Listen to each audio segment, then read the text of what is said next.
పాఠం 7 శ్వాసక్రియలు.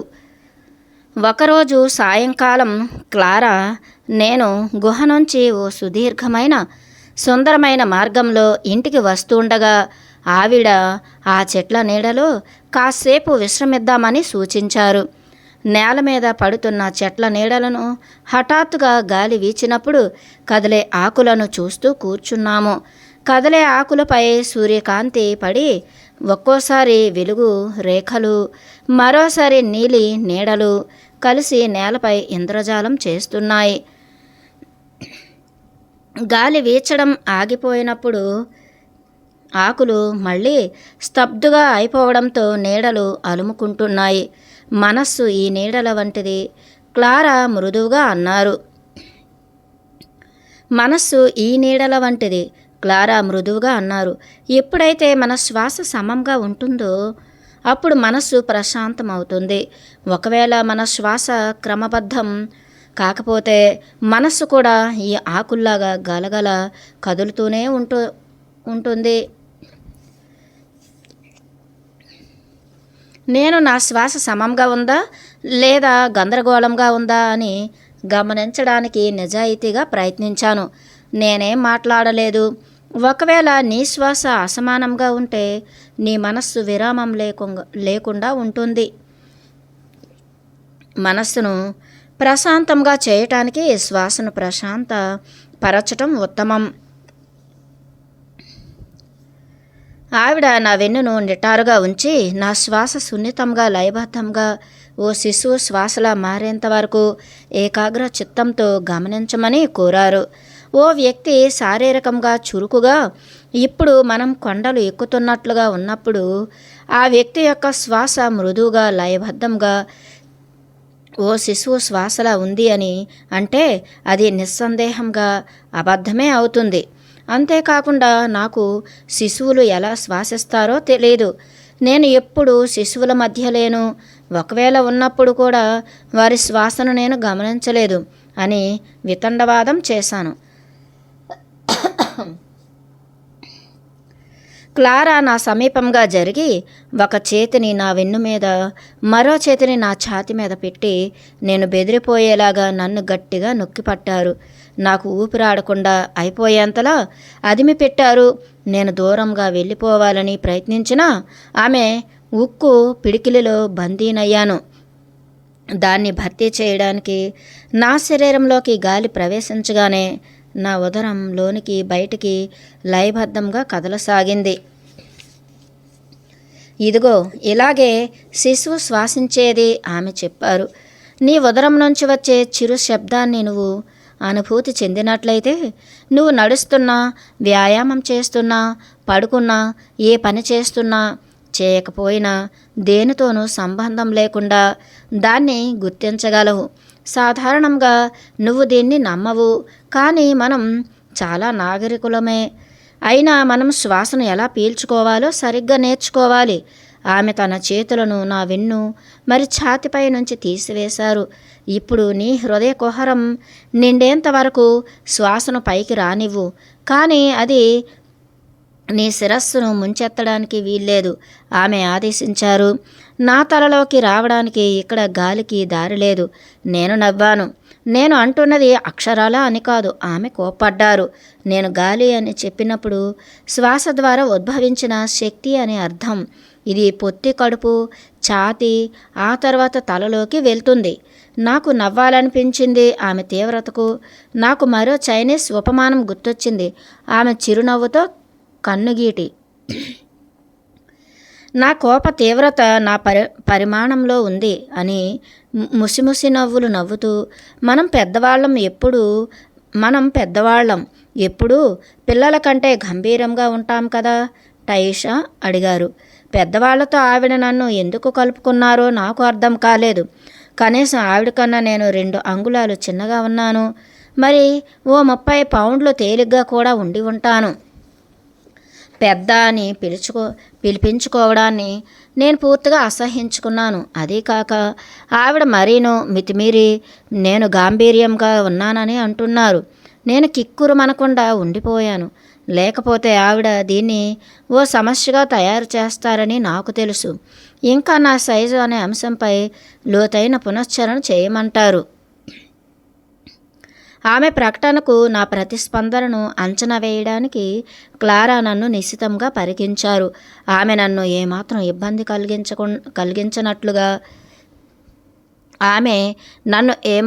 ఇబ్బంది కలిగించనట్లుగా నటిస్తూ చిరునవ్వు నవ్వాను.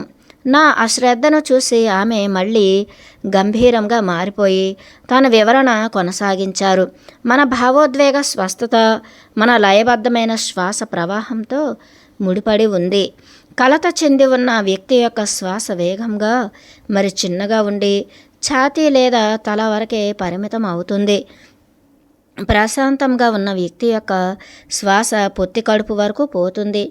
నేను నా శ్వాసను కడుపు వరకు పంపించినట్లయితే క్లారా నేను కలత చెందానని అనుమానించరని దీర్ఘంగా ప్రయత్నించాను. ఆమె అంతా తెలిసినట్లుగా నవ్వసాగారు. ఉదరం నుంచి శ్వాసించడం పెద్దవారికి కష్టం, ఎందుకంటే వారి గురుత్వాకర్షణ కేంద్రం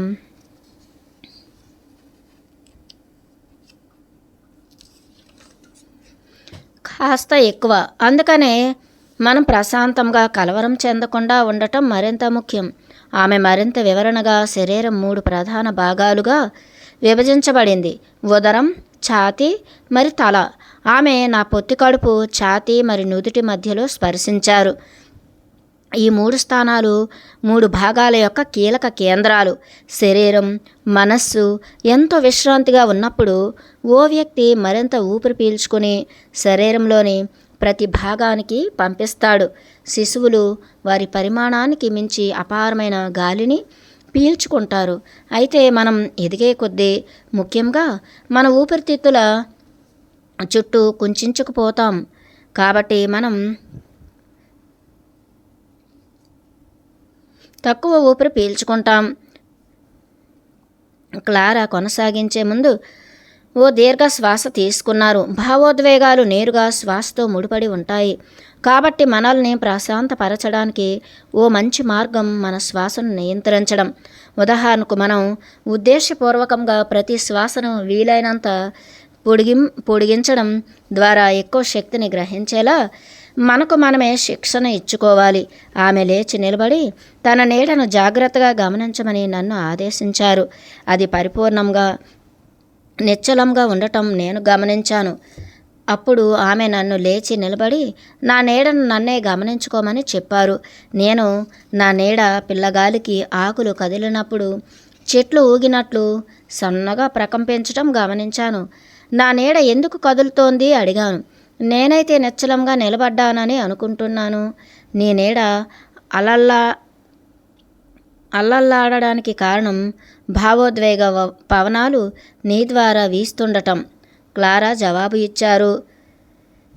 పునశ్చరణ మొదలుపెట్టినప్పటికంటే ఇప్పుడు నువ్వు మరింత నిశ్చలంగా ఉన్నావు. కానీ ఇంకా నీలో ఒక గొప్ప ఆందోళన మిగిలే ఉంది. ఆవిడ నన్ను నా కుడికాలు లేవనెత్తి మోకాలు దగ్గర వంచి ఎడమ కాలి మీదే నిలబడమన్నారు. నేను సమతుల్యపరుచుకోవడానికి ప్రయత్నించి అస్థిరమైపోయాను. ఆమె 2 కాళ్లపై నిలబడినంత సులువుగా ఒకే కాలుపై నిలబడి ఉండటం చూసి ఆశ్చర్యపోయాను. మరి ఆమె నీడ కూడా ఖచ్చితంగా అదే నిశ్చలతను కొనసాగించింది. నువ్వు సమతుల్యత కోసం గట్టిగా సాధన చేస్తున్నట్లు అనిపిస్తోంది. తన కాలిని క్రింద పెట్టి మరో కాలిని పైకి మడుస్తూ క్లారా అన్నారు. అంటే నీ ఆలోచనలు, భావాలు మామూలుగా లేవు. అలాగే నీ శ్వాస కూడా. నేను కూడా నా ఇంకో కాలిని ఉపయోగించి ఈ వ్యాయామం చేయటానికి ప్రయత్నించాను. ఈసారి నా సమతుల్యత మెరుగయ్యింది. కానీ ఎప్పుడైతే క్లారా యొక్క నిశ్చలమైన నీడను చూడటంతోటే అసూయ తాలూకు బాధతో నా సమతుల్యత పట్టుతప్పి పడిపోబోయాను. క్లారా తన కాలుని క్రిందికి దించుతూ, మనకు ఆలోచన కలిగినప్పుడు మన శక్తి ఆ ఆలోచన దిశగా ప్రయాణిస్తుంది అన్నారు. ఆలోచనలు గూఢచారుల వంటివి. ఇవి శరీరాన్ని ఒక నిర్దిష్ట మార్గంలో పంపించడానికి కారణమవుతాయి. ఇప్పుడు మళ్ళీ నా నీడను చూడు ఆదేశించారు. కానీ కేవలం నా నీడలా కాకుండా క్లారా యొక్క నీడ చిత్రంలో క్లారా సారంలోకి చూడడానికి ప్రయత్నించు. నా ప్రయత్నం మరి పనితీరు విశ్లేషించబడుతుందని వెంటనే నేను ఉద్విగ్నతకు లోనయ్యాను. నా బాల్యంలో నా సోదరులను అధిగమించడానికి కలిగినప్పటి పోటీతత్వ భావాలు పెళ్ళుబుక్కి వచ్చాయి. కంగారు పడకు క్లారా కఠినంగా అన్నారు. కంగారు పడకు క్లారా కఠినంగా అన్నారు. ఇదేమీ పోటీ కాదు, ఇది కేవలం ఓ ప్రమోదం. నీకు అర్థమైందా? నీ ప్రమోదం క్లారా పునరుద్ఘాటించారు. నేను పూర్తిగా ఆ పదాల స్పందనకు నియంత్రించబడిపోయాను. ఆ ప్రమోదం అనే పదం నన్ను పూర్తి గందరగోళంలో పడేసింది. చివరకు భయాందోళనకు గురి చేసింది. ఆమె ఆ పదాన్ని సరిగ్గా వాడట్లేదు. నేను అనుకుంటున్నట్లు ఆమె అనే దాంట్లో ఏదో అర్థం ఉండాలి. కానీ క్లారా అదే పదాన్ని పదే పదే అందులో మునిగిపోవాలన్నంతగా పలుకుతూనే ఉన్నారు. ఆమె నీడపై నా దృష్టి పెట్టాను. అది అందమైన ఓ నిర్మలమైన పూర్తి శక్తివంతమైన మనిషి నీడ అన్న అభిప్రాయం నాలో కలిగింది. అది కేవలం ఓ నల్లటి ఆకారం కాదు, లోతైన మేధోవంతమైన తేజస్సుతో అది భాసిల్లుతోంది. అప్పుడు హఠాత్తుగా క్లారా నీడ తన శరీరం యొక్క కదలికతో పని లేకుండా కదిలింది అని నాకు అనిపించింది. ఆ కదలిక నమ్మశక్యం కానంత వేగంగా ఉండి గుర్తించేలోగా కనుమరుగైపోయింది. నేను నా శ్వాసను బిగబట్టి గొడ్లప్పగించి నా దృష్టి అంతా కేంద్రీకరించి చూశాను. అప్పుడు మళ్ళీ అద్భుతం జరిగింది. అయితే ఈసారి నేను సరిగ్గా దానికోసం సిద్ధంగా ఉన్నాను. ఆ నీడ సన్నగా ప్రకంపించి మరి ఆ తర్వాత విస్తరించింది. దాని భుజాలు మరి ఛాతీ ఒక్కసారిగా ఉప్పొంగాయి. నీడ సజీవంగా సాక్షాత్కరించబోతోంది. నేను గట్టిగా అరుస్తూ ఒక గెంతాను. నేను క్లారాతో తన నీడ కూడా జీవించే ఉందని బిగ్గరగా చెప్పాను. పారిపోవటానికి ప్రయత్నించాను, కానీ ఆ నీడ కూడా నన్ను అనుసరిస్తుందేమోనని భయపడ్డాను. కానీ ఆ పాటికే క్లారా నా భుజాలను పట్టుకుని శాంతపరిచారు. కాస్త తేరుకున్న తర్వాత నేను చూసినదంతా ఆవిడతో చెప్పాను. ఎక్కడ ఆ భయంకరమైన నీడ మళ్ళీ నా కంట పడుతుందోనని ఆ నేల మీద నుంచి నా కళ్ళను పదే ఇటువైపు తిప్పుకుంటున్నాను. నీడల కదలికలను చూస్తున్నావంటే నీ పునశ్చరణతో ఖచ్చితంగా చాలా ఎక్కువ మొత్తంలో శక్తిని విడుదల చేశావు, క్లారా వ్యాఖ్యానించారు. నేనేమీ ఊహించుకోలేదని ఖచ్చితంగా అనుకుంటున్నారా క్లారా? అవునంటారేమోనని ఆశగా అడిగాను. నీ సంకల్పమే వాటిని కదిలేలా చేసింది అన్నారు ఆమె. కానీ పునశ్చరణ మనస్సును గందరగోళానికి గురి చేస్తుందని అనుకోవటం లేదా మీరు అడిగాను. నీడలు వాటంతటవే కదలటాన్ని చూసి నేను చాలా ఆందోళన చెందాను. లేదు, పునశ్చరణ యొక్క ప్రయోజనం ఏమిటంటే మనం జీవితాంతం అంగీకరిస్తూ వచ్చిన ప్రాథమిక అంచనాలను బ్రద్దలు కొట్టడం, క్లారా ఓపికగా చెప్పుకొచ్చారు. లేదు, పునశ్చరణ యొక్క ప్రయోజనం ఏమిటంటే మనం మన జీవితాంతం అంగీకరిస్తూ వచ్చిన ప్రాథమిక అంచనాలను బ్రద్దలు కొట్టడం, క్లారా ఓపికగా చెప్పుకొచ్చారు. అవి విచ్ఛిన్నం కానంత వరకు మన జాగృతిని, అవగాహనను అడ్డుకుని జ్ఞప్తికి తెచ్చుకునే శక్తిని నిరోధించలేము. ఖచ్చితంగా జ్ఞప్తికి తెచ్చుకునే శక్తి, జ్ఞాపక శక్తి అంటే ఏమిటి క్లారా? ఒకవేళ కొన్ని అంచనాలు కనుక బ్రద్దలైపోతే ఈ ప్రపంచం ఓ గొప్ప జ్ఞాపకాల తెర. ఆమె ఆగారు. ఈ జ్ఞప్తికి తెచ్చుకునే శక్తి పరిశీలనలో ఉంచటమే కాదు, ఏకంగా రద్దయిపోతుంది కూడా. ఆవిడ చెప్పేది నాకు ఏమాత్రం అర్థం కాలేదు. అంత స్పష్టతతో ఆమె ఉండటం నాకు కాస్త అసూయను కలిగించింది. బహుశా గాలి వీచడం వలన నా నీడ మీద ధూళి కదిలి అలా అనిపించిందేమో. సహేతుకమైన వివరణను కోరుతూ అడిగాను. క్లారా తల ఊపుతూ, ఖచ్చితంగా తెలుసుకోవాలనుకుంటే కనుక మళ్ళీ ప్రయత్నించి చూడు మరి సూచించారు. నా చేతులకు బొప్పి కట్టినట్లు అనిపించింది.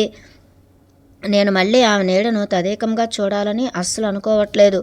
మనుషుల నీడలు వాటంతటవి కదలలేవని నీ జ్ఞాపకశక్తి యొక్క సామర్థ్యం నీకు చెప్తుంది కనుక నువ్వు గట్టిగా అనుకుంటావు.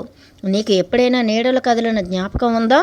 లేదు, ఖచ్చితంగా లేనే లేదు జవాబు ఇచ్చాను. అదే మరి ఇప్పుడు జరిగింది ఏమిటంటే నీ సాధారణ సామర్థ్యం ఒక్క క్షణం పరిశీలనలో ఉంచబడింది. అంచేత నువ్వు నా నీడ కదలడం చూశావు. క్లారా తన వేలు ఊపుతూ ముసిముసిగా నవ్వారు. మరి అది గాలికి ధూళికి కదలడం కాదు, ఇంకేం కాదు అన్నారు ఆమె. అప్పుడు ఆవిడ తనొక పిరికివాడైన చిన్నపిల్లవాడిలా తన చేతుల్లో తలను దాచుకుంది. ఆవిడ ప్రౌఢ అయినప్పటికీ ఏనాడు పరిహాసాస్పదంగా చిన్నపిల్ల చేష్టలను చేయడం చూడకుండా వింతగా అనిపించి చలించిపోయాను. నీకోసం ఒక చిన్న మాట, క్లారా కొనసాగించారు. ఇదివరకు నువ్వు చిన్నపిల్లగా ఉన్నప్పుడు నీడలు కదలడం చూశావు. కానీ అప్పుడు నువ్వు ఇంత హేతుబద్ధంగా ఉండకపోవటం వల్ల అవి కదిలినప్పుడు అంగీకరించావు. అయితే నువ్వు ఎదిగే కొద్దీ నీలోని శక్తిని సామాజిక నిర్బంధాలకు కట్టిపడేశావు. కాబట్టి నువ్వు నీడలు కదలడం చూసేదాన్ని అనే విషయం కూడా మర్చిపోయావు. కేవలం జ్ఞాపకం తెచ్చుకోవడానికి అనుమతించబడే దానిని గుర్తుంచుకుంటున్నావు. నేను క్లారా వివరణకు గల ఆస్కారాన్ని అభినందిద్దామని అనుకుంటున్నంతలో హఠాత్తుగా నేను చిన్నపిల్లగా ఉన్నప్పుడు కాలిబాటలో నడుస్తుండగా, ప్రత్యేకించి ప్రకాశవంతమైన వేసవి రోజుల్లో నీడలు అటూ ఇటూ ప్రక్కలకు మెలికలు తిరుగుతూ ఉండటం గుర్తుకు వచ్చింది. ఆ నీడలు వారికి చెందిన వ్యక్తుల నుంచి వాటికి అవే లాక్కుంటూ ఉన్నట్లుగా నేను అనుకుంటూ ఉండేదాన్ని. ఆ నీడలు ప్రక్కలకు మెలికలు తిరుగుతూ వారు వెనుక పడటం నన్ను భయకంపితురాల్ని చేసేది కూడా. పెద్దలు వాళ్ళ నీడల చిలిపి చేష్టలను పూర్తిగా మర్చిపోవటం నిజంగా ఎంత విచిత్రం కదూ. ఇదే విషయం నేను ఆవిడతో ప్రస్తావించాను. నేను నిజంగా చూసిన దానికి మరి చూడడానికి సాధ్యమయ్యే దానికి లేదా చూడడానికి అనుమతించబడేదానికి మధ్య స్పర్ధ యొక్క ఫలితంగా నాకు భయం కలిగిందని క్లారా నిర్ధారించారు. నేను మీరు చెప్పేది అర్థం చేసుకోలేకపోతున్నాను క్లారా అన్నాను. నిన్ను నువ్వు ఒక గొప్ప జ్ఞాపకాల భాండాగారంగా ఉంచటానికి ప్రయత్నించు అని ఆమె సూచించారు. ఆ భాండాగారంలో ఇతరులు నువ్వు కాకుండా వేరేవాళ్ళు వారి భావాలను, ఆలోచనలను, ఉపాయాలను, మానసిక సంభాషణలను, ప్రవర్తన క్రమాలను నిల్వ చేశారు.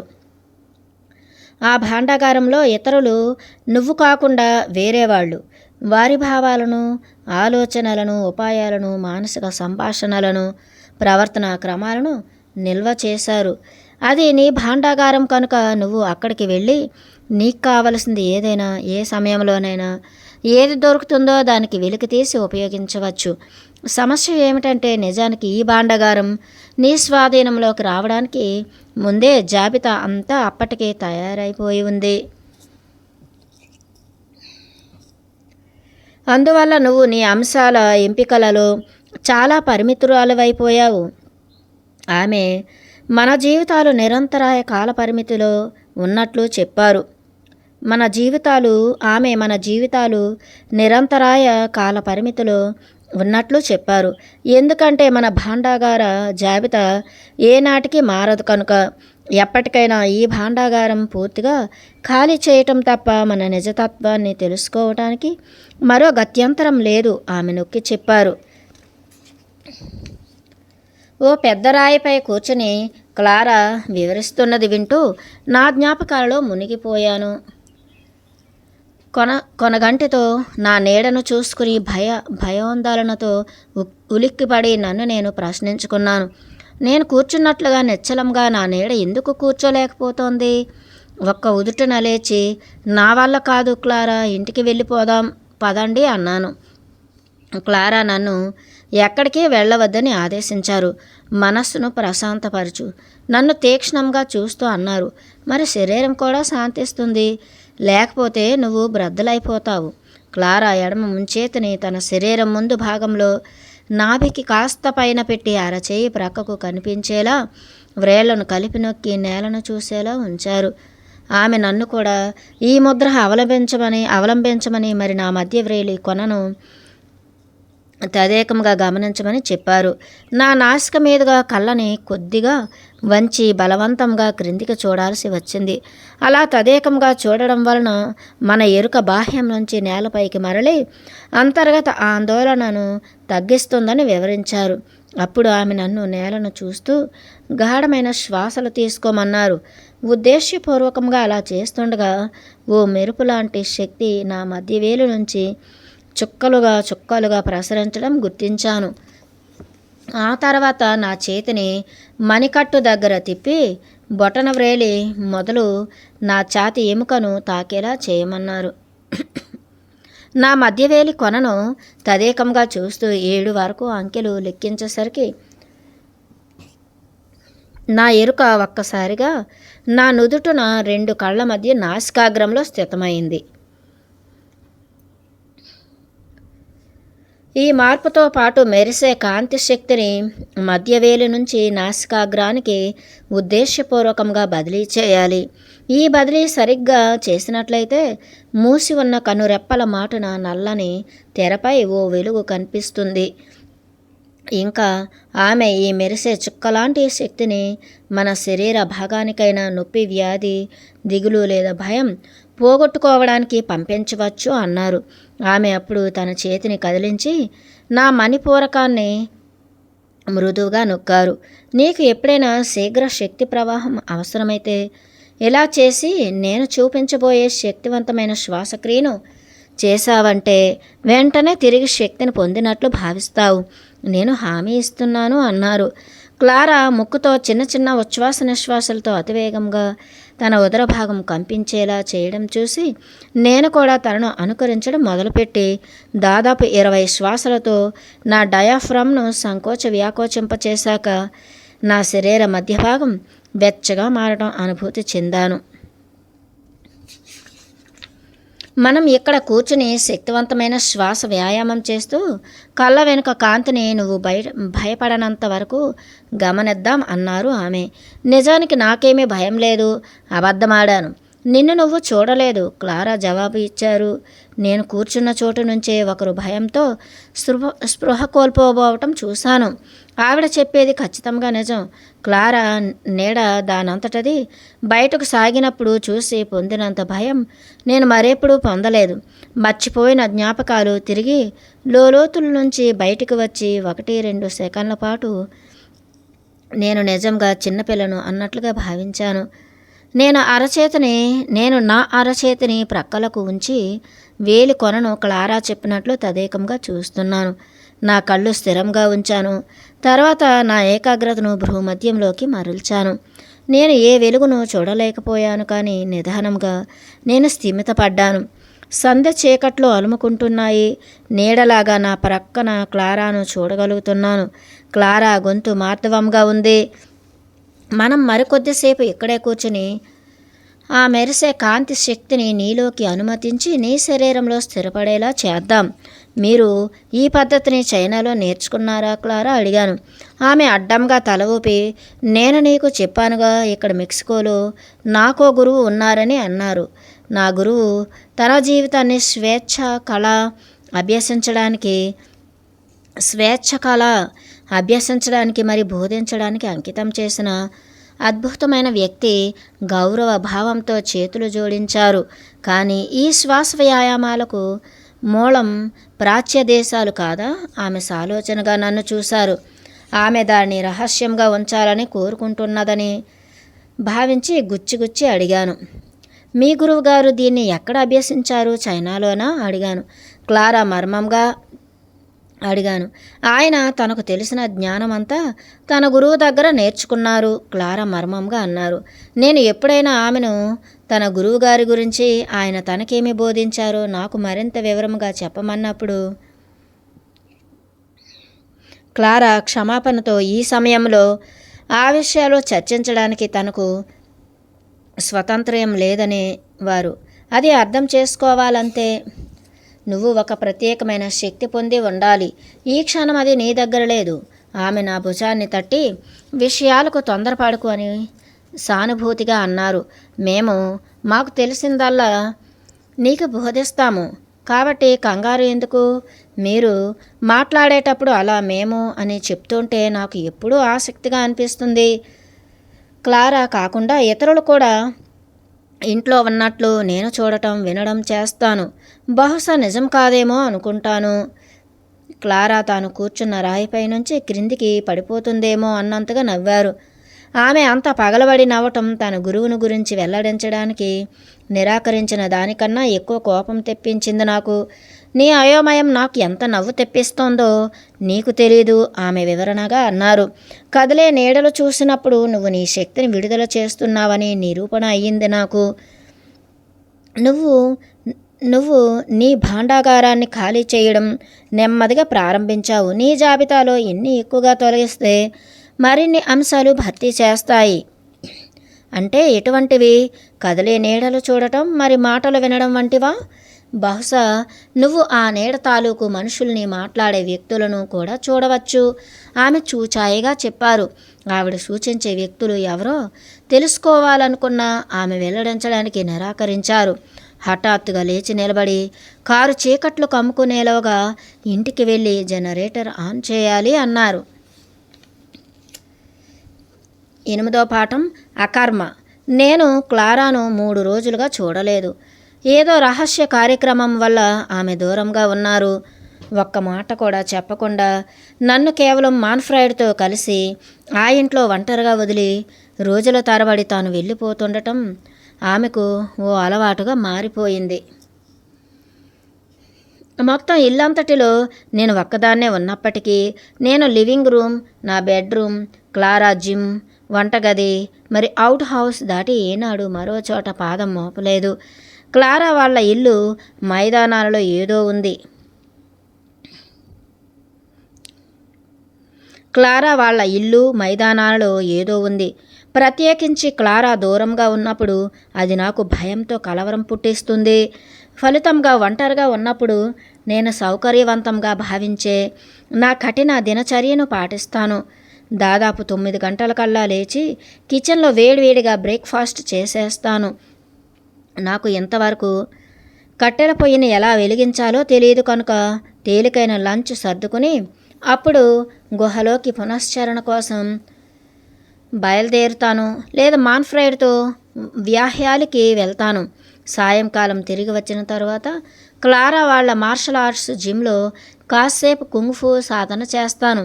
ఆ జిమ్ ఒక పెద్ద హాలు, వార్నిష్ చేయబడ్డ వుడెన్ ఫ్లోరింగ్తోనూ అందమైన పైకప్పుతోనూ మార్షల్ ఆర్ట్స్కు సంబంధించిన రకరకాల ఆయుధాలను ప్రదర్శిస్తూ ఉంటుంది.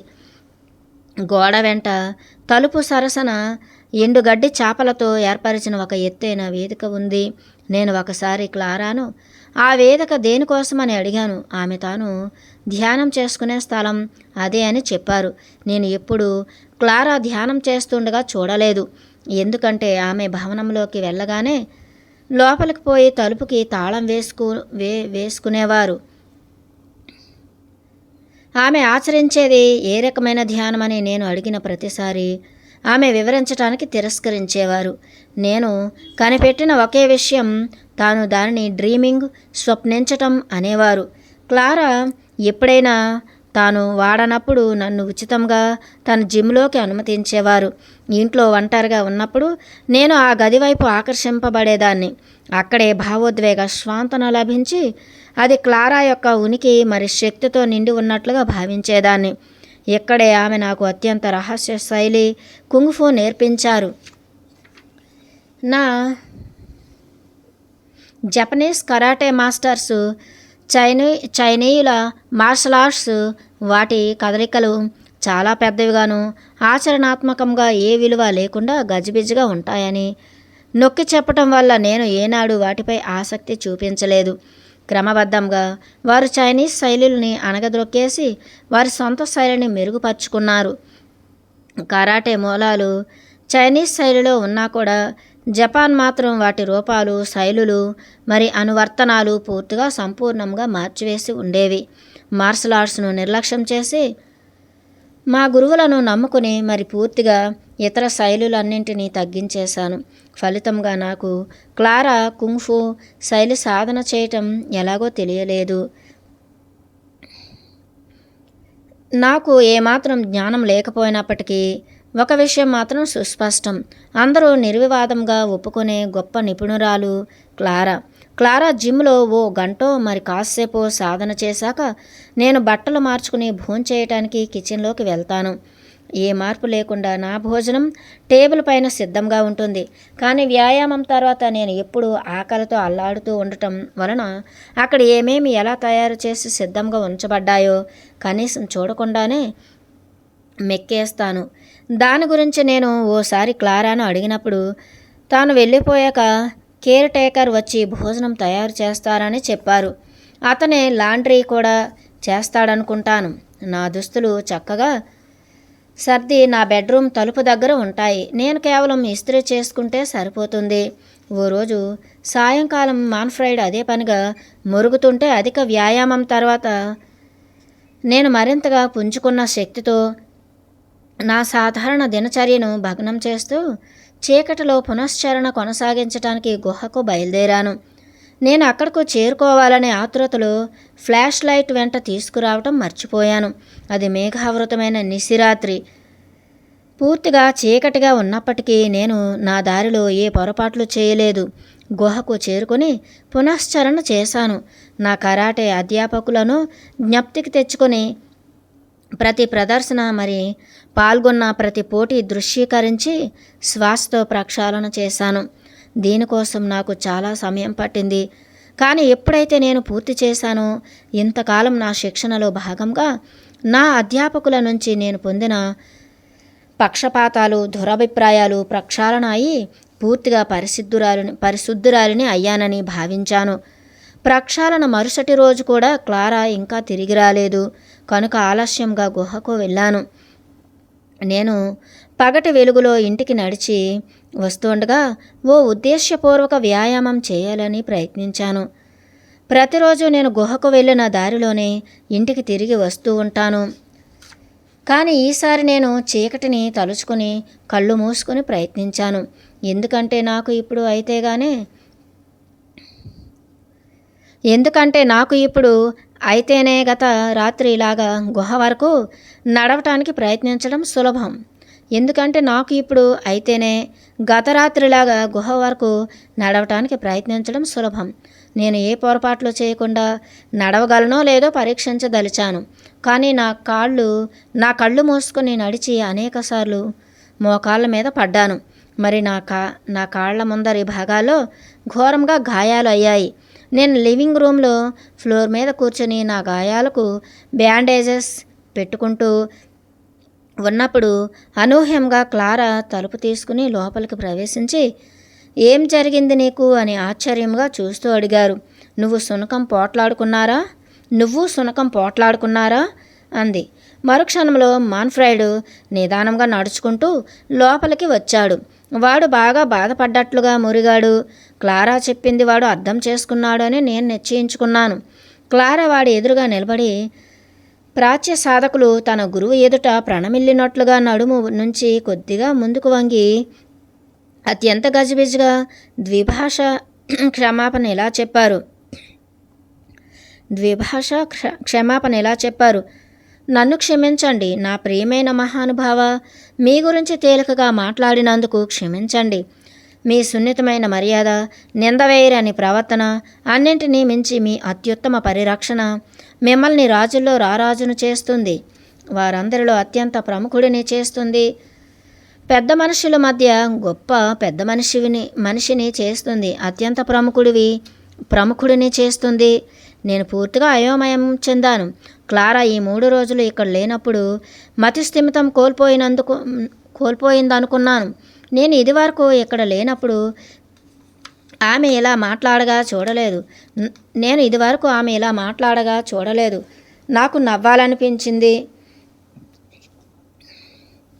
నాకు నవ్వాలనుంది. కానీ ఆమె గంభీరమైన వ్యక్తీకరణ నా నవ్వును గొంతులోనే నిలిపివేసింది. మాన్ఫ్రైడ్ ఆవలించగానే మరోసారి తన క్షమాపణల పరంపరను కొనసాగించాలని చూసినప్పుడు వాడు ఆమెను విసుగ్గా చూసి చుట్టూ కలియ తిరిగి గదిని వదిలిపెట్టి వెళ్ళిపోయాడు. క్లారా సోఫాలో కూర్చుని పడి నవ్వుతున్నారు. అతను బాధపడ్డప్పుడు తన బాధను పోగొట్టాలి అంటే క్షమాపణలు చెప్పి విసిగించాలి అని వెల్లడించారు. ఆమె ఈ 3 రోజులు ఎక్కడికి వెళ్ళిందో చెప్తారని ఆశించాను. తాను అందుబాటులో లేని విషయం మాటల్లో ప్రస్తావిస్తారేమోనని. తాను అందుబాటులో లేని విషయం మాటల్లో ప్రస్తావిస్తారేమోనని ఓ క్షణం వేచి ఉన్నాను. కానీ తాను అలా చేయలేదు. తాను వెళ్ళాక మాన్ఫ్రెడ్ ప్రతిరోజు పునశ్చరణ గుహకు నన్ను సందర్శించడానికి వచ్చేవాడని, అది ఎలా ఉండేదంటే ఎప్పటికప్పుడు అంతా సవ్యంగానే ఉందా అని తనిఖీ చేస్తున్నట్లుగా ఉండేదని చెప్పాను. మళ్ళీ నేను క్లారా వెళ్ళిన పర్యటన గురించి ఏదైనా వెల్లడిస్తారేమోనని ఎదురు చూశాను. దానికి బదులుగా ఏమాత్రం ఆశ్చర్యం లేకుండా ఆమె, అవును, అతను చాలా ఆదర స్వభావం కలవాడు, ఇతరుల గురించి చాలా ఆలోచించి మసులుకుంటాడు, కాబట్టి తాను ఇతరుల నుంచి అవే ఆశిస్తాడు. ఒకవేళ అవి తాను పొందట్లేదని తెలిస్తే కనుక అతను చాలా ఉగ్రుడైపోతాడు. అతను కానీ ఆ మూడ్లో ఉన్నాడు అంటే అది మహా ప్రమాదకరం. నువ్వు అతన్ని ఒక తోడు కుక్క అని అన్నప్పటి రాత్రి ఓసారి గుర్తు చేసుకో. దాదాపు నీ తలను కొరికేశాడు కదా. నేను ఆ ప్రస్తావన మార్చాలని అనుకున్నాను. మాన్ఫ్రెడ్ను ఒక పిచ్చి కుక్కలాగా ఊహించడాన్ని నేను ఏమాత్రం ఇష్టపడను. గత కొన్ని నెలలుగా అతను నాకు ఒక మృగంలా కాకుండా మరింత సన్నిహితుడయ్యాడు. అతను ఎటువంటి స్నేహితుడంటే నన్ను పూర్తిగా అర్థం చేసుకున్న, మరి నన్ను స్వాధీనపరుచుకున్న ఒకే ఒక స్నేహితుడు అంటే నిశ్చయంగా కలవరపడతారు. ఇంతకీ నీ కాళ్లకు ఏమైందో చెప్పలేదు. క్లారా నాకు గుర్తు చేశారు. నేను కళ్ళు మూసి నడవాలని చేసిన ప్రయత్నం విఫలమైనట్లు తనకు తెలిపాను. గత రాత్రి చీకట్లో ఏమాత్రం కష్టపడకుండా నేను గుహకి వెళ్ళిన విషయం కూడా వివరించాను. ఆమె నా కాళ్ళపై పడ్డ గాయాలు చూస్తూ మాన్ఫ్రెడ్ను నిమిరినట్లుగా నా తలను నిమిరారు. గత రాత్రి నువ్వు నడకను ఓ పనిలా చేయలేదు. నువ్వు గుహకు వెళ్ళాలని నిర్ణయం చేసుకున్నావు కనుక నీ కాళ్ళు అప్రయత్నంగా నిన్ను అక్కడికి తీసుకువెళ్ళాయి. ఈ మధ్యాహ్నం నువ్వు ఎరుకతో గత రాత్రి యొక్క నడకకు నకలును ప్రయత్నిస్తూ దారుణంగా విఫలమయ్యావు. ఎందుకంటే మధ్యలో నీ మనస్సు కల్పించుకుంది. ఒక్క క్షణం ఆలోచించి కొనసాగించారు. లేదా బహుశా నువ్వు సురక్షితంగా నీకు మార్గదర్శనం చేసే అంతర్వాణిని వినలేదేమో. నేను ఏ మాటలు వినలేదని తనతో అన్నప్పుడు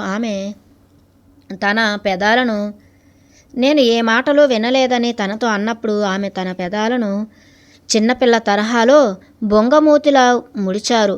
కానీ కొన్నిసార్లు ఇంట్లో నేను వింతైన గుసగుసలు విన్నట్లుగా అనుకున్నానని, ఖాళీ హాలులో గాలి వీస్తున్న శబ్దమేమోనని నాకు నేను సర్ది చెప్పుకున్నానని చెప్పాను. నేను నోటి మాటగా చెప్పిందల్లా నువ్వు మాట పలంగా తీసుకోవద్దని, నేను దాన్ని చేయమని చెప్పేంతవరకు ఏదీ చెయ్యవద్దని ఇదివరకే మనం అనుకున్నాం కదా అని క్లారా నాకు కఠినంగా గుర్తు చేశారు. నీ భాండాగారాన్ని ఖాళీ చేయడం వల్ల నీ జాబితా మార్చుకుంటున్నావు. ఇప్పుడు చీకట్లో నడవటం లాంటి కొత్త విషయాలకు కాస్త స్థలం ఉంది కాబట్టి అలానే నీ అంతర్వానికి కూడా కాస్త స్థలం ఉంటుందేమోనని అన్నాను. క్లారా చెప్పేది అర్థం చేసుకోవడానికి ప్రయత్నించి నా బుర్ర బద్దలో కొట్టుకున్నాను.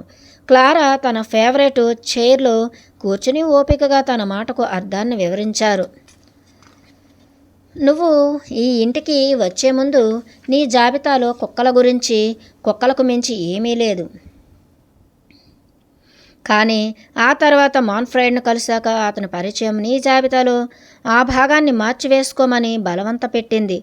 ఆమె తన చేతిని ఇటాలియన్లా ఊపి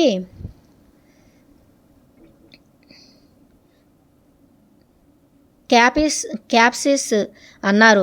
మీకు తెలుసా ఇటాలియన్ అంటే? మాన్ఫ్రెడ్ని అంతర్వాణి అంటున్నారా మీరు? నిశ్చేష్టురాలినై అడిగాను. క్లారా బిగ్గరగా నవ్వి, అతి కష్టం మీద లేదు, నేను అనేది అది కాదు, దాని సారాంశం వేరే అన్నారు. క్లారా నన్ను అలమేరాలోంచి చాప తీసుకురమ్మని సూచించారు.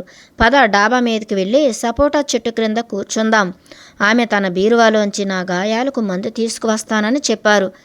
అంతర్వాణిని వినడానికి సంధ్యా సమయం అత్యుత్తమమైనది. నిండుగా పళ్లతో ఉన్న పెద్ద చెట్టు క్రింద నేను చాప పరిచాను. క్లారా నా గాయాలకు మందుపోత మర్దన చేస్తుంటే అది నాకు చాలా మంట పుట్టించినా అరవకుండా ఉండడానికి ప్రయత్నించాను. ఆ మందపాటి చెట్టు బోధే ఆసరాగా చేసుకుని ఆవిడ వెనక్కి ఒరిగి కూర్చున్నారు. ప్రతిదీ రూపాన్ని కలిగి ఉంది అని ప్రారంభించారు. ప్రతిదీ రూపాన్ని కలిగి ఉంది అని ప్రారంభించారు. అయితే బాహ్య రూపంతో పాటు అంతర్గత అవగాహనే జీవులను పాలిస్తోంది. ఈ నిశ్శబ్ద అవగాహనే ఆత్మ. ఇది అన్నింటినీ ఆవరించి ఉన్న శక్తి. ఇదే వివిధ విషయాలను వైవిధ్యంగా ఏర్పరుస్తుంది. ఈ శక్తి మనతో సంభాషిస్తుంది. నా అంతర్వాణిని వినడానికి ప్రశాంతంగా ఉండి లోతైన శ్వాసలు తీసుకోవాలని చెప్తూ ఈ వ్యాయామం ఎలా చేయాలో చెప్పారు. అంతఃకరణేంద్రియంతో ఆత్మ యొక్క స్వరాన్ని వినగలము. శ్వాసించేటప్పుడు శక్తిని నీ చెవుల ద్వారా ప్రవహించని ఆమె కొనసాగించారు. దీనిని ఎలా చేయాలి నేను అడిగాను. నువ్వు నిశ్వాస చేసేటప్పుడు నీ చెవి రంధ్రాల దగ్గర దృష్టిని స్థిరపరచు. నీ సంకల్పాన్ని మరి ఏకాగ్రతను ఉపయోగించి శక్తి ప్రవాహాన్ని నిర్దేశించు. నేను చేస్తుంటే సరిదిద్దుతూ ఆవిడ కాసేపు నా ప్రయత్నాలను పర్యవేక్షించారు. పెదవులు మూసి నాలుక యొక్క కొన భాగాన్ని నీ అంగిలికి తాకించి ముక్కు ద్వారా గాలిని బయటకు వదులు. శబ్దరహితంగా నిశ్వాస చెయ్యి. కొన్ని ప్రయత్నాల తర్వాత చెవుల్లో సన్నని హోరును నా నాసికా కుహరాలు శుభ్రంగా అయినట్లు అనుభూతి చెందాను. తర్వాత ఆమె నా 2 అరచేతులను దగ్గరకు చేర్చి అవి వేడెక్కే వరకు రుద్దమన్నారు. అవి వేడెక్కిన తర్వాత నా చేతులను చెవుల ద్వారా నా తల వెనుక భాగంలో వేలు కొసలు దాదాపుగా తాకేలా ఉంచమన్నారు. ఆమె చెప్పినట్లుగా చేశాను. చెవుల దగ్గర ఒక సున్నితమైన వృత్తాకార పీడనంతో నా చెవులను మర్దన చేయమని సూచించారు. తర్వాత నా చెవులను ఇంకా కప్పి ఉంచుతూనే నా చూపుడు వేళ్లను మధ్య వేళ్లపై ఉంచి చూపుడు వేళ్లతో చిరు శబ్దాన్ని చేస్తూ ఒకేసారి ప్రతి చెవి వెనుక పదే పదే తట్టాలి. నా వ్రేళ్లను విదిలించినప్పుడల్లా నా తలలో ప్రతిధ్వనించే సన్నని గంట శబ్దం విన్నాను. ఆవిడ ఆదేశించినట్లుగా 18 సార్లు తట్టాను. నా చేతులను తొలగించాక నేను పరిసరాల్లోని వృక్షాలు మొదలైన వాటి అన్ని శబ్దాలను స్పష్టంగా మంద్రంగా వినగలగటం గుర్తించాను. బహుశా ఇప్పుడు నీ చెవులతో స్పష్టంగా నీ అంతర్వాణిని వినగలవు, క్లారా చెప్పారు. అయితే వృక్షాగ్ర భాగాన్నించి మాటల్ని ఆశించకు. మేము ఆ ఆత్మ యొక్క స్వరాన్ని ఎక్కువగా భావన అని పిలుస్తాము. లేదా ఒక్కోసారి నీ తలలో హఠాత్తుగా వెలిగే ఓ ఆలోచన అయినా కావచ్చు. కొన్నిసార్లు అది ఎక్కడికో చూచాయగా తెలిసిన ప్రదేశానికి వెళ్ళాలనే కోరిక, లేదా చూచాయగా తెలిసిన పని చేయాలనే కోరిక. నాకు వినిపిస్తున్న ఈ మృదువైన నాదం అదేనని ఆమె సలహాతో అర్థం చేసుకున్నాను. నేను దానిపై దగ్గరగా దృష్టి సారించాను. నా నాదమే దూరంగా మాట్లాడే మనుష్యుల స్వరాలుగా మారింది. నేను ఓ మహిళ యొక్క స్వచ్ఛమైన నవ్వును, ఓ పురుషుని స్వరం, ఒక మధ్యస్థ స్వరం గానం చేయటం వింటూ వ్యత్యాసాన్ని స్పష్టంగా గుర్తించగలిగాను. ఆ శబ్దాలు కాస్త ఎక్కువగా గాలితో మోసుకువచ్చినట్లుగా విన్నాను. నేను ఆ స్వరాలు ఏది మాట్లాడుకుంటున్నాయో విని అర్థం చేసుకోవటానికి చాలా శ్రమించాను. ఎంతగా గాలిని వింటుంటే అంతగా ఉప్పొంగిపోయాను. నాలో ఉన్న ఉరకలేసే శక్తి నన్ను ఎగిరి గంతులేసేలా చేసింది. నేను చాలా సంతోషంగా ఉన్నాను. నాకు ఆడుకోవాలని, నాట్యమాడాలని, అటూ ఇటూ చిన్నారి పాపలా పెరుగెత్తాలని ఉంది. నేనేం చేస్తున్నానో నాకే తెలియకుండా డాబా మీద చుట్టూ ఎగురుతూ పాడుతూ పరిగెడుతూ నర్తకిలా పూర్తిగా అలసిపోయే వరకు చేశాను. చివరకు క్లారా ప్రక్కన క్రింద కూర్చోవటానికి వచ్చేసరికి నా ఒళ్ళంతా చెమటతో తడిసిపోయింది. కానీ ఇది ఆరోగ్యకరమైన శారీరక చెమట కాదు. ఇది ఓ రకంగా భయంతో కూడిన చెమట. క్లారా కూడా నా చిలిపి చేష్టలు చూసి ఊపిరి ఆగిపోయేలా నవ్వుతూనే ఉన్నారు. డాబా చుట్టూరా ఎగిరి ఆడిపాడి నన్ను నేను అవివేకిలా చేయటంలో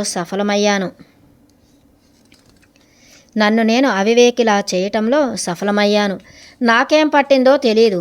ఏదో కోల్పోయినట్లుగా వివరణ ఇచ్చాను. ఏం జరిగిందో వివరించు, క్లారా గంభీర స్వరంతో అడిగారు. నేను ఇబ్బందిగా తిరస్కరిస్తే ఆమె లేదు, చెప్పు తీరాల్సిందే అని పట్టుబట్టారు.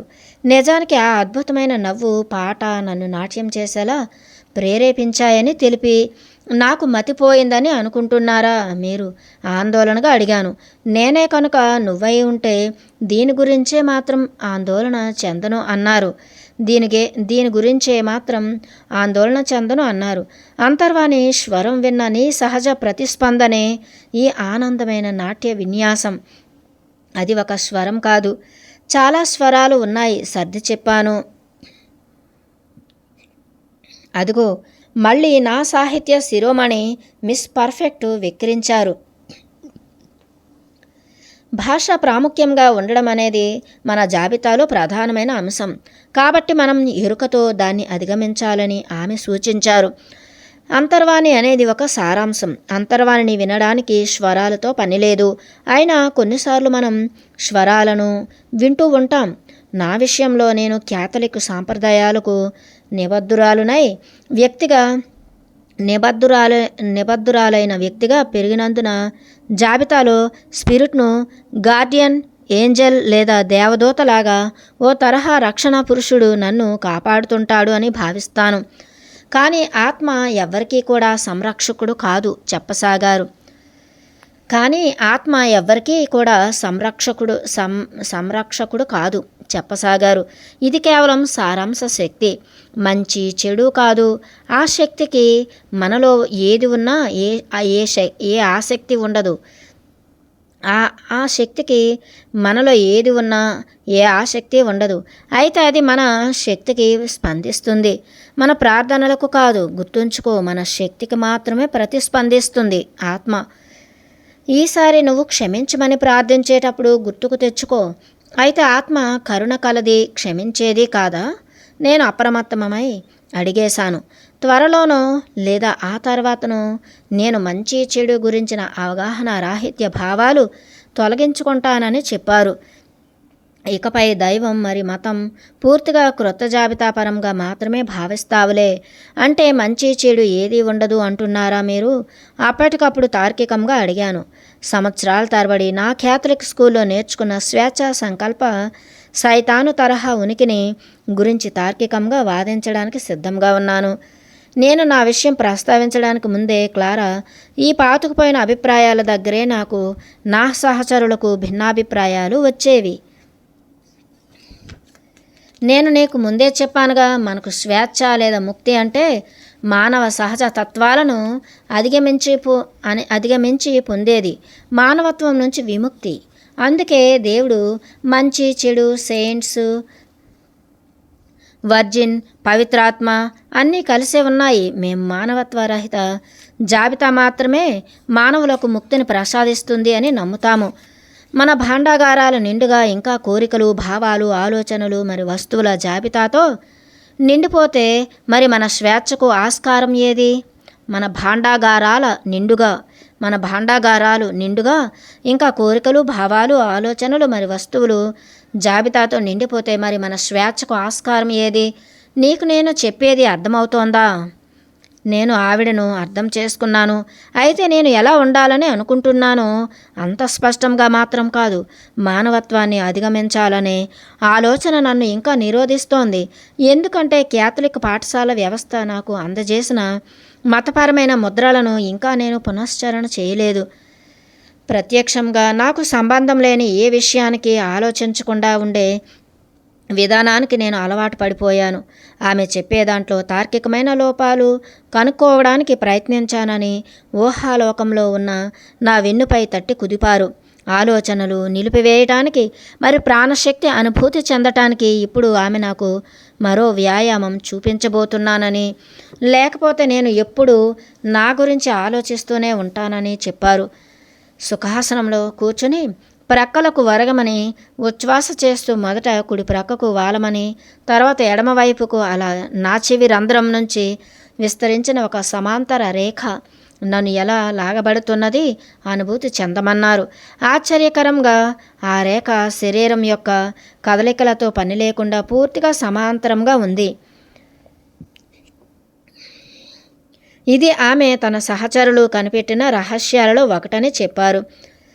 ఈ పద్ధతిలో వాలటం సాధారణంగా ఎల్లప్పుడూ ముందుకు మాత్రమే ఉండే మన ఎరుకను ప్రక్కలకు కూడా విస్తరింపచేస్తుంది. ఆమె 3 సార్లు నమలటం, మరి లాలాజలాన్ని మ్రింగటం ద్వారా నా దవడ కండరాలు వదులు చేయమని ఆదేశించారు. ఇదేమి చేస్తుంది నేను అడిగాను గుటకలు మింగుతూ. నమలడం మరి మింగటం వల్ల తలలో భారంగా ఉన్న శక్తి కడుపులోకి తేబడుతుంది, మెదడు భారాన్ని తగ్గిస్తుంది. ఆమె ముసిముసి నవ్వులు నవ్వుతూ, నీ విషయంలో నువ్వు తరచూ ఈ విన్యాసం చేస్తుండాలి అన్నారు. నా కాళ్ళు పట్టేయటంతో నేను లేచి కాసేపు అటు ఇటు నడవాలని అనుకున్నాను. కానీ క్లారా నన్ను మరి కాసేపు కూర్చుని ఈ వ్యాయామాన్ని సాధన చేయమని ఆదేశించారు. నేను 2 వైపులకు వాలాను. కానీ ఎంతగా ప్రయత్నించినప్పటికీ ఆ చక్కని సమాంతర రేఖను అనుభూతి చెందలేకపోయాను.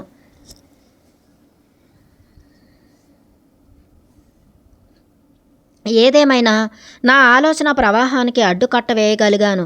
దాదాపు 1 గంటకు పైగా ఎలాంటి ఆలోచన లేకుండా పూర్తి నిశ్శబ్దంలో కూర్చుండిపోయాను. మా చుట్టూ కీచురాళ్ల కిచకిచ శబ్దం, మరి గాలికి ఆకుల టపటపులు తప్ప గాలిలో మరేశ్వరాలు వినరాలేదు. కాసేపటికి మాన్ఫ్రైడ్ మురుగుతూ తన గది నుంచి ఇంటి ప్రక్కకు రావటం నేను విన్నాను. అప్పుడు శబ్దరహిత ఆదేశంతో నా బుర్రలో మళ్ళీ ఆలోచనలు మూకుమ్మడిగా ముంచెత్తాయి. నాలో ఏ ఆలోచన మచ్చుకైనా లేనప్పుడు ఎరుకతో సంపూర్ణ నిశ్శబ్దం యొక్క ప్రశాంతతను తెలుసుకున్నాను. నా విశ్రాంతి లేని శరీర కదలికలు గమనించి క్లారా మళ్ళీ మాట్లాడసాగారు. ఆ అంతర్వాణి ఎక్కడ నుండో రాదు అని కొనసాగించారు. అది నిశ్శబ్దం లోలోతుల నుంచి వస్తుంది. నిరాకార నిర్గుణ తలాల పరిధి నుంచి ఆ స్వరాన్ని కేవలం సంపూర్ణ నిశ్శబ్దంతో మరి సంతులనంతో ఉన్నప్పుడు మాత్రమే వినగలం. మనల్ని మరలించే పరస్పర వ్యతిరేక శక్తులు, ఆడ మరి మగ, అనుకూల మరి ప్రతికూల, మంచి మరి చెడు, వెలుగు మరి చీకటి, వీటన్నింటినీ సంతులనంలో పెట్టాలి. అప్పుడే మన చుట్టూ ఆవరించి ఉన్న శక్తితో ఒక రంధ్రం సృష్టించబడి దాని గుండా మన ఎరుక ప్రసరిస్తుంది.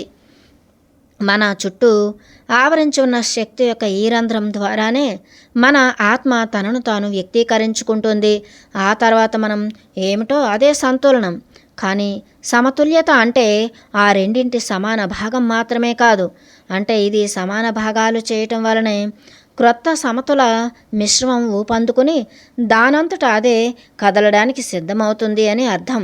ఆమె చెప్పే అంశాన్ని నేను ఏమాత్రం గ్రహించానో పసిగట్టడానికి చీకట్లో క్లారా నా ముఖాన్ని చూడడానికి వెతుక్కుని ఏమీ కనిపెట్టలేక మెల్లగా అన్నారు, మనం అంత మేధావులం కాదు అవునా? ఆమె వ్యాఖ్యతో నా శరీరమంతా ఆందోళనకు గురైంది. నా జీవితంలో ఇంతవరకు నేను తెలివి తక్కువ దాన్ని అని ఎవరూ ఆరోపించలేదని తనతో చెప్పాను. నా తల్లిదండ్రులు, నా ఉపాధ్యాయులు ఎప్పుడూ నన్ను ఆ తరగతిలో ఓ చురుకైన విద్యార్థిగా ప్రశంసించేవారు. రిపోర్టు కార్డులలో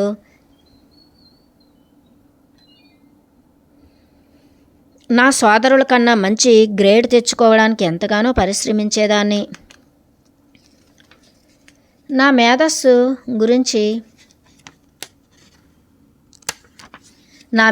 గురించి నా సుదీర్ఘ నిశ్చితాభిప్రాయాన్ని ఓపికగా విని క్లారా నిట్టూర్చారు. తాను తప్పు అని ఒప్పించటానికి వాదించి నేను అలసిపోయే తరుణంలో ఆమె, అవును, నువ్వు మేధావివి, కానీ నువ్వు చెప్పేదంతా కేవలం ఈ ప్రపంచంలో నీ దైనందిన జీవితాన్ని సూచిస్తుంది. నువ్వు తెలివైన దానివే, కానీ అంతకన్నా చదువరివి, శ్రమజీవివి, మరి మోసకారివి. నువ్వు ఒప్పుకుంటావా? నా అంతట నేను ఆమెను ఒప్పుకోవాల్సి వచ్చింది. ఎందుకంటే ఒకవేళ నేను ఆమెతో బడాయిలు చెప్పున్నట్లు అంత తెలివైన దాన్నే అయితే చచ్చేంతలా కష్టపడి చదవాల్సిన అవసరం ఉండేది కాదు కదా అని నా అంతరంగం చీవాట్లు పెట్టింది. నా ప్రపంచంలో తెలివైన దానిగా ఉండాలంటే నువ్వు ఏకాగ్రత కలిగి ఉండాలి. నీ దృష్టి ఏ ఐహిక విషయాన్నైనా ఆధ్యాత్మికంగా పరిష్కరించగలగాలి. అదేవిధంగా అవ్యక్తమైన దాన్ని వ్యక్తీకరించగలగాలి. మీరు ఎలాంటి అవ్యక్తమైన వ్యక్తీకరణలను గురించి మాట్లాడుతున్నారు క్లారా అడిగాను. మన చుట్టూ ఆవరించి ఉన్న శక్తి క్షేత్రంలో ఉన్న రంధ్రం ఒక అవ్యక్త వ్యక్తీకరణ ఆమె అన్నారు. కానీ దాన్ని ఈ భౌతిక ప్రపంచంలో చూడడానికి అలవాటు పడిన రీతిలో అనుభూతి చెందడానికి ఆశించవద్దు. అలా కాకుండా ఇంకోలా జరుగుతుంది. ఏ అవ్యక్తమైన వ్యక్తీకరణ అయినా ఆవిష్కరించడానికి తెలిసిన దాన్ని తెలియని దానితో నిరంతర సమ్మేళనంలో విలీనం చేయాలి. ఈ విధంగా మన మూల కారణంతో మమేకం కావాలి. అలాగే దాని నుండి భిన్నంగానే ఉండాలి. అప్పుడు క్లారా నన్ను లేచి అటూ ఇటూ నడవమని చెప్పారు. చీకటి పడింది. ఇప్పుడు నేలను చూడకుండా నడవడానికి ప్రయత్నించు. ఎరుకతో చేసే వ్యాయామం కాదిది. కనుక పరిపూర్ణంగా సిద్ధయోగుల క్రియ అకర్మలా చేయాలి. ఆమెను తాను అంటున్న అకర్మల సిద్ధయోగిల మాటకు వివరణ ఏమిటని అడుగుదామని అనుకున్నాను. కానీ నాకు తెలుసు, ఒకవేళ ఆమె చెప్తే నాకు అదెంతో సరిగ్గా తెలిసినప్పటికీ నేను ఎరుకతో తన వివరణను గురించి ఆలోచిస్తూ ఈ కొత్త అంశంలో నా పనితీరు అంచనా వేస్తూ ఉండిపోతాను. ఆమె ఇందాక చెప్పిన అకర్మను గుర్తు చేసుకున్నాను. ప్రశ్నలు అడగడానికి అయిష్టంగా ఉన్నప్పటికీ ఇదివరకు తాను చెప్పినది గుర్తు చేసుకోవడానికి ప్రయత్నించాను. నాకు అల్ప మరి దోషపూరితమైన మిడిమిడి జ్ఞానం ఉన్నా అందరికంటే మెరుగైన నియంత్రణ ఉంది. అయితే జ్ఞానరాహిత్యం అనేది పూర్తిగా దెబ్బతిన్న భావన కలిగించింది. అకర్మ అనే పదం మా సొంత సిద్ధయోగుల సాంప్రదాయం నుంచి వచ్చింది. క్లారా కొనసాగించారు. ఖచ్చితంగా వివరణ ఇవ్వటం అవసరమని గ్రహించినట్లున్నారు. అదేమిటంటే జాబితాలో చేర్చకుండా మనపై బలవంతంగా రుద్దబడిన ప్రతిదాన్ని ఇది సూచిస్తుంది. మేమెప్పుడైనా మా ఖచ్చితమైన జాబితాలోని ఏ అంశంలోనైనా పాల్గొన్నప్పుడు మేము వాటిని కర్మలు అంటాం. అలాగే జాబితాలో భాగం కానిది ఏది చేస్తున్నా అకర్మ అంటుంటాం. ఏదో కొంత స్థాయి ఉపశమనం పొందాను అనుకున్నది కాస్త ఆమె చివరగా చేసిన ప్రకటనతో ఎగిరిపోయి బాధపడ్డాను. మీరు ప్రస్తావించిన మీ సిద్ధయోగుల సాంప్రదాయం అంటే అర్థం ఏమిటి క్లారా? నేను డిమాండ్ చేశాను. నువ్వు కోరుకున్నప్పుడు ప్రతి వివరం నువ్వు పొందుతావు టైషా. ఆశ్చర్యం లేదు, నీ చెవులు చాలా పెద్దవి. నవ్వుతూ అని నా ప్రశ్నకు సమాధానం మాత్రం చెప్పలేదు. నేను సమాధానం కోసం ఎదురుచూస్తూ ఆమెనే తదేకంగా చూస్తూ ఉన్నాను. నేను ఇప్పుడే దీని గురించి నీకు చెప్పాలనుకోలేదు, కానీ అది బయటపడిపోయింది. కాబట్టి నన్ను చెప్పని. పరిపూర్ణత్వ కళ అనేది సిద్ధయోగుల ఆకాంక్ష అన్నారు ఎట్టకేలకు. ఏ సిద్ధయోగుల గురించి మీరు మాట్లాడుతున్నారు అడిగాను. ఇక్కడ మెక్సికోలో ఉన్న ప్రజలు. వారు ఇంకా తుది ప్రశ్నలతో ఆందోళన చెందుతున్నారు. నా మహిమగల కుటుంబం. నేను వారిని మహిమాన్వితులైన సిద్ధయోగులు అని పిలుస్తాను. నేను నీతో పంచుకుంటున్న అన్ని ఆలోచనలు, భావాలు వంశపారంపర్యంగా వారి నుంచే పొందాను. నీకు ఇదివరకే పునశ్చరణ గురించి తెలుసు. అకర్మ కూడా అలాంటి ఓ ఆలోచనే. కానీ ఈ ప్రజలు ఎవరు క్లారా అడిగాను. నువ్వు త్వరలో వారి అందరి గురించి అన్నీ తెలుసుకుంటావు ఆమె హామీ ఇచ్చారు. ఇప్పుడు మాత్రం వారి అకర్మలోని ఓ సాధన చేద్దాం. ఆమె ఈ ప్రత్యేక సందర్భంలో ఉదాహరణకు నా సందేహాస్పద మనస్సును పట్టించుకోకుండా పరిపూర్ణంగా ఆత్మను నా అంతటా నేను విశ్వసించేలా బలవంతం చేశారు. ఓ ప్రక్క అంతరంలో సందేహాలు అడ్డుపడుతుంటే విశ్వసించినట్లుగా నటించకు క్లారా నన్ను హెచ్చరించారు. నన్ను హెచ్చరించారు. ఎప్పుడైతే నీ అనుకూల ప్రతికూల శక్తులు పరిపూర్ణ సామరస్యంలో ఉంటాయో అప్పుడే నువ్వు నీ చుట్టూ ఉన్న శక్తి క్షేత్రంలోని రంధ్రాన్ని చూడగలవు, లేదా అనుభూతి చెందగలవు, లేదా కళ్ళు మూసుకుని నడిచి తప్పకుండా విజయం సాధిస్తావని విశ్వసించగలవు. నేను కొన్ని సుదీర్ఘ శ్వాసల తర్వాత కళ్ళు మూసుకుని చేతులు చాచి నడక సాగించాను. కాసేపు తొట్రుపడ్డాను. ఓ సందర్భంలో క్లారా నా చేతిని పట్టుకోకపోయి ఉంటే కుండీలో ఉన్న మొక్కపై జారి పడిపోయాను. క్రమంగా తొట్రుపడకుండా నడిచి అరకొర పొరపాట్లు చేస్తూ చివరకు ఏమాత్రం ఇబ్బంది లేకుండా సజావుగా నడిచాను. నా పాదాలు ఇప్పుడు డాబా మీద ప్రతిదాన్ని స్పష్టంగా చూస్తున్నాయి.